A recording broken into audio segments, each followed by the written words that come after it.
Après 4 ans de captivité, dans les camps de travaux forcés, en novembre 1944, plus d'1 millier de tirailleurs sénégalais embarquent de Morlaix pour le camp de transit de Thiaroye au Sénégal. Avant leur départ, l'armée française doit leur verser 1/4 de leur solde de captivité. On leur promet le reste une fois sur place. Pendant leur voyage, les règles de paiement changent. Les tirailleurs se sentent floués et refusent de quitter le camp. La tension monte à Thiaroye. On a débarqué à un port, Morlaix. Embarqué Morlaix pour venir de Dakar. Arrivé à Dakar, on t'amène directement à Thiaroye. C'est là-bas que les Français ils ont tiré sur nous.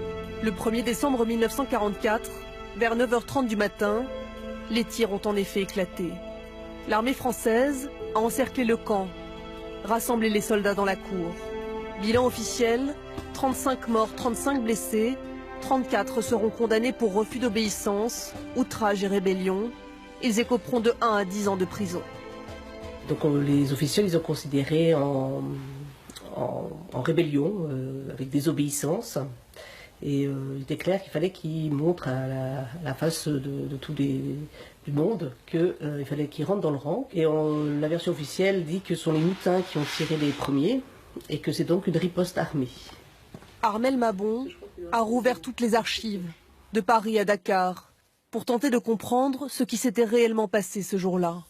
Pour cet ancien haut gradé de l'armée, plus de doute possible. Il est manifeste à travers les documents qu'il n'y avait pas d'armes dans le dépôt, donc c'est une fable. Donc on a affaire à des gens rassemblés sur un terrain sur qui on a tiré, des gens sans défense. Donc on est bien sur un massacre, on n'est pas sur une mutinerie. Ces documents, ce sont les différents rapports de l'armée. Il y a d'abord le rapport du général Dagnan, ignorant certaines revendications financières des tirailleurs. Puis le rapport Salmon, dans lequel figure un trou dans la chronologie, précisément au moment des tirs. Enfin, le rapport Lemasson, qui prouverait la thèse de la préméditation. Le 1er décembre, vers 6h45, je fus prévenu que la force armée intervenait pour réduire les rebelles. Et en militaire, quand on dit réduire, on sait ce que ça veut dire.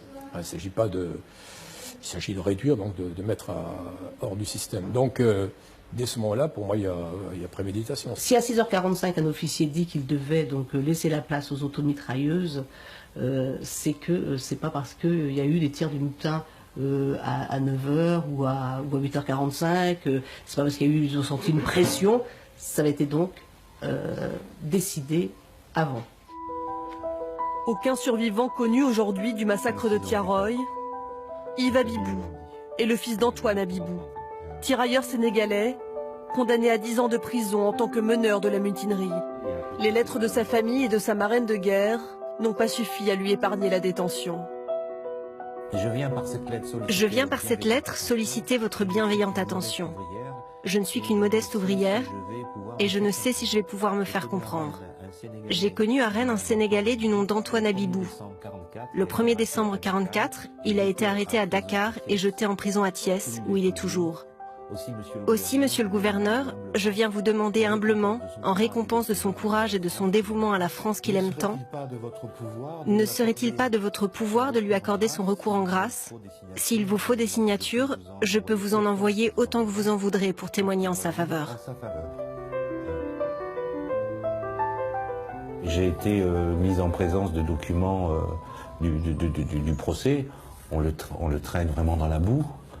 Alors que les éléments qu'on connaît aujourd'hui montrent que tout ce qu'il disait était vrai, quoi.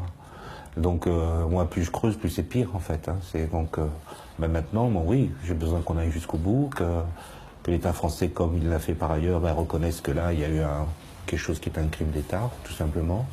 Voilà, que sa dignité soit réhabilitée, que les choses soient réparées. Un début de réparation à Dakar, le 12 octobre 2012, lorsque François Hollande parle enfin de Thiaroye.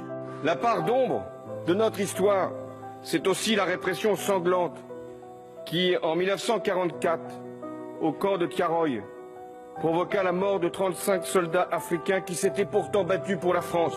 70 ans après, le bilan des morts reste douteux et certains contestent l'existence même d'un massacre. Le président de la République s'est engagé à restituer toutes les archives au Sénégal. Le ministère de la Justice examine l'opportunité d'un procès en révision.